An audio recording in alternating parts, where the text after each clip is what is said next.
Hello మామ, ఈరోజు మన 75 డేస్ కట్ సిరీస్లో డే 18. పొద్దున్నే వర్షంతో మన డే స్టార్ట్ అయింది. దీనివల్ల నా రొటీన్ కొంచెం చేంజ్ అయింది. ఇక మన బ్రేక్ఫాస్ట్ కంప్లీట్ చేసా. తర్వాత వీడియోస్కి వాయిస్ ఓవర్ ఇచ్చుకున్నా. అలా ఆఫ్టర్నూన్ అయింది, ఇంకా లంచ్ చేసేసా.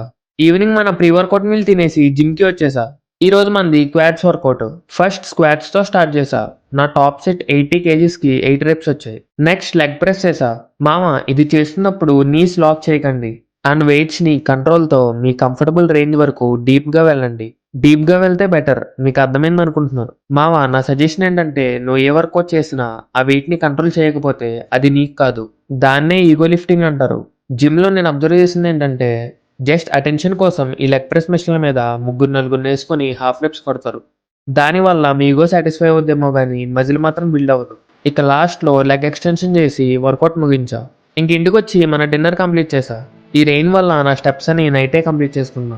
మీ స్టడీస్ అండ్ ప్యాషన్ని బ్యాలెన్స్ చేస్తున్న వాళ్ళందరికీ హ్యాట్స్ ఆఫ్ మామ. మన డైలీ చెక్ లిస్ట్ కంప్లీట్ చేసా. ఇలా మన డే 18 అయింది. రేపు కలుద్దాం. ఉంటా మరి.